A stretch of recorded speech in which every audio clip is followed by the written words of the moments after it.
Things seem to be working out okay with my pimply-faced youth trainee, surprisingly enough.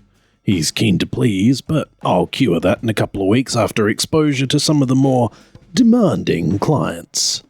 Speaking of exposure and clients, one of our more annoying ones resigned recently after some rather personal images were left in the memory of the loaner digital camera. It's all very strange too, as the erase function was working perfectly when I serviced the camera a week ago. The incident would have been less severe had the finder of the images not downloaded one into the Windows startup screen of everyone on his floor.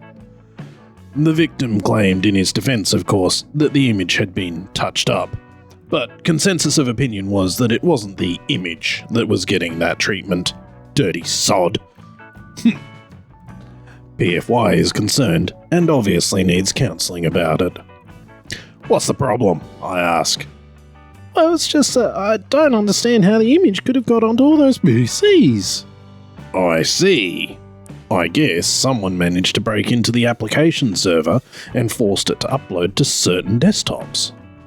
But the server is protected by a password and so is the version control program. So how did they get in?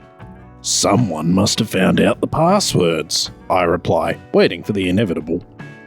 But only you and I know the passwords, and I only found out yesterday. Did you write the passwords down? Well, yes, but they're locked in my drawer. I shake my head sadly. And who has keys to your drawer? I ask. Just you and me. And did you do it? No. Then by a process of elimination, it must have been me that opened your drawer, read your passwords, and logged onto the server as you. You did it? Of course. You don't think anyone else in the department could, do you? Hell, the only other person with overriding access is the system manager, and he's so slow he needs a tow rope. Why did you do it? Because you needed to learn the value of security. I'm sure that piece of knowledge will serve you well in your next job, which will probably start sometime after tomorrow. But No use butting. I was gonna say, surely you're not going to make me tell Uncle Brian this was my fault, were you? Warning bells on. Uncle Brian? Uncle Brian, you know, on the 6th floor. The big office with the leather furniture. I'd hate to disagree with your report to the CEO. Uncle Brian. Uncle Brian. The CEO. I should have known. This wasn't a run-of-the-mill shafting. This was big time.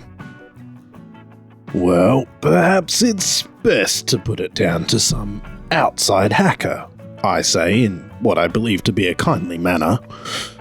Or some inside hacker? The PFY smiles, looking menacing. The sneaky bastard. Perhaps he has potential after all. Like our boss, he adds, letting me off the hook entirely. There but for the grace of God. Okay, I say, seizing the opportunity before he can realise the enormous potential of blackmail. You tell Uncle Brian and I'll slip your keys into the top drawer of his desk. Done. 10 minutes later, we watch on with interest and sugary donuts as yet another boss is escorted from the hallowed halls of hell. You realise he was the one that got you this job, I say. Yeah, but no point being sentimental, he replies. Definite potential. Right, what shall we do now? He asks, keen to learn. Well, I think it's about time we pull the plug on a remote site and phone them to tell them it's because the labels on their EPROMs have expired and they need to remove them in a well-lit area like some bright sunshine. Won't that? Yep. Let's do it! You can't pay for a job like this.